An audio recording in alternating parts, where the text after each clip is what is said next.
Bonjour et bienvenue sur la chaîne Multibricole. Aujourd'hui, on s'occupe de ça.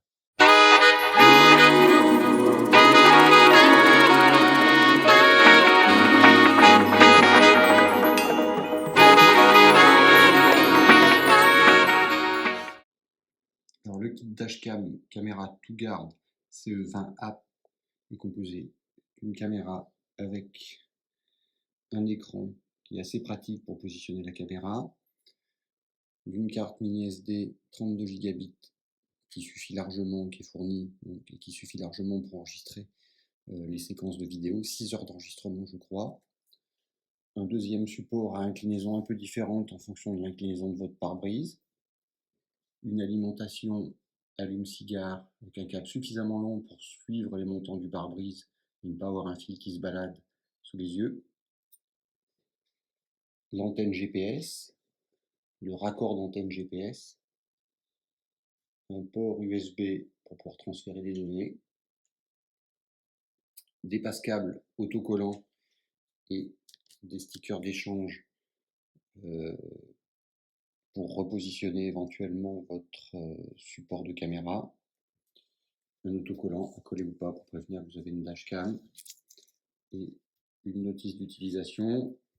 Alors là, la notice d'utilisation n'est pas en français, il vous faut flasher le flashcode pour pouvoir accéder à la notice en français. Je ne vais pas complètement détailler le produit puisque ce n'est pas un placement de produit, hein. Je l'ai acheté, il ne m'a pas été fourni, mais je vais vous montrer comment on l'installe dans le véhicule. Donc l'écran de la dashcam est sur ce modèle assez pratique puisqu'il permet de voir et de positionner celle-ci la première fois sans avoir à revenir regarder ce qui a été enregistré pour être bien sûr d'être bien positionné.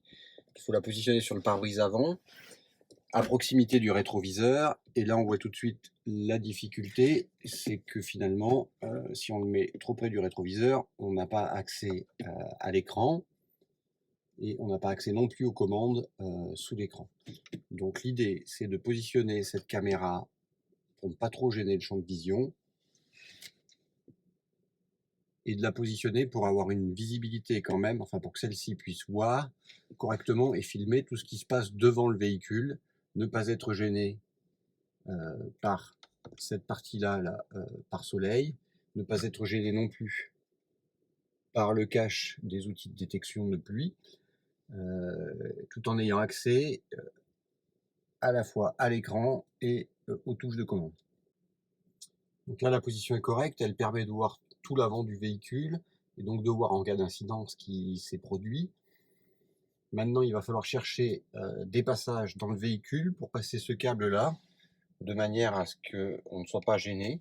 Alors une fois de plus, hein, je le répète, ce câble est suffisamment long pour suivre le contour du pare-brise.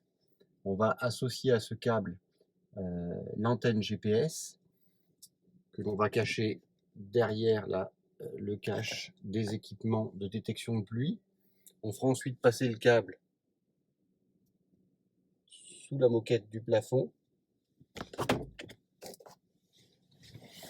Puis on longera ici sous le plastique le long du joint et on passera par la boîte à gants pour arriver jusqu'à la prise allume-cigare. Donc un petit mot avant l'installation sur le GPS. Ici, il n'est pas obligatoire de le fixer à la dashcam.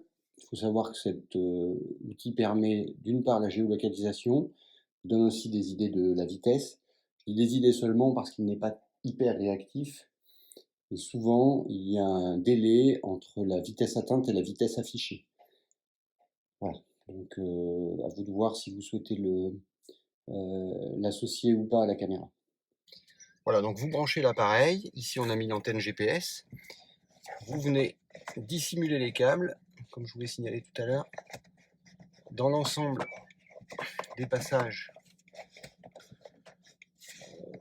qui ne sont pas prévus à cet effet, mais qui sont rendus disponibles. Voilà, donc ici, dans le cache du détecteur de pluie. Ensuite, dans le faux plafond. Ici, on rentre en force ce câble rond, qui est assez facile finalement à rentrer. Puis là, on le fait passer derrière la lèvre du joint.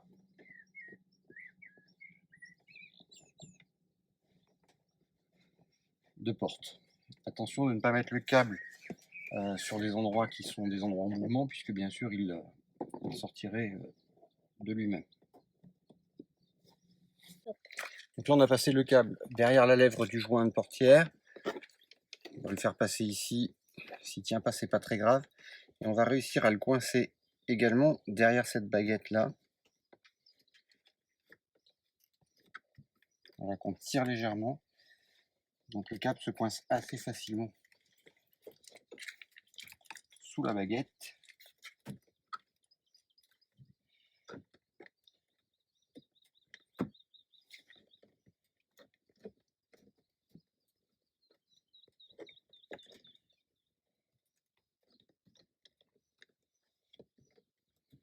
Comme ceci. Il y a des endroits où il y a des attaches, c'est un peu plus compliqué, mais globalement, il suffit pour le tenir. Et enfin, on va regrouper le surplus de câble avec un collier réalisant qu'on viendra coincer entre le siège là et la console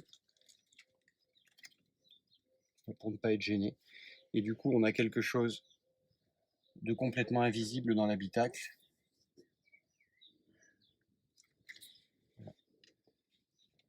Pour alimenter la dashcam. Donc la caméra démarre dès que le véhicule démarre également, ou lorsqu'il y a un mouvement sur le véhicule. On a ici la date, l'heure, on va avoir la position GPS et la vitesse. Voilà, je ne sais pas quoi vous dire d'autre. Le son est enregistré, donc on peut commencer à rouler. Et on retrouvera donc ensuite sur le film que je vous montrerai à la fin du tuto, on retrouvera la position GPS et la vitesse à laquelle va le véhicule. Donc bien sûr, l'idée c'est pas de regarder le film pendant qu'on roule. Ça permet quand même de voir que le film s'enregistre tranquillement. Il faut savoir qu'on a 6 heures d'enregistrement avec la carte de 32 gigabits. Et il faut savoir également que les films s'enregistrent sur des séquences de 3 minutes. Voilà, donc toutes les 3 minutes, on a une nouvelle séquence qui s'enregistre.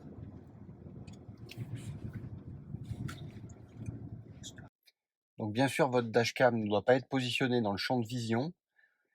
Une autre petite astuce aussi pour la positionner, voir si elle est correctement positionnée, c'est vous servir d'une aide d'un enfant ou de je ne sais qui et de le faire passer devant le véhicule, à proximité, hein, de gauche à droite, devant le pare-choc, puis vous le faites revenir et vous aurez une idée de la largeur et surtout de l'amplitude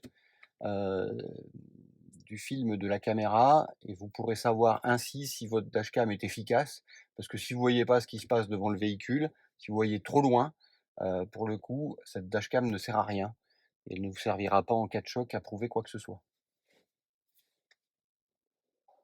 Alors voilà ce que le film donne après en lecture. On a ici la date, l'heure, les coordonnées GPS et la vitesse, avec, comme je vous expliquais tout à l'heure, un léger contretemps sur la vitesse réelle. On voit quelques effets de reflets sur le pare-brise, mais globalement l'image est plutôt de bonne qualité. Voilà, pour finir, une petite idée de ce que ça donne de nuit, puisque l'important c'est aussi de vérifier que la visibilité est correcte de nuit, et on voit que sur cette caméra la visibilité est de très bonne qualité plutôt. Voilà.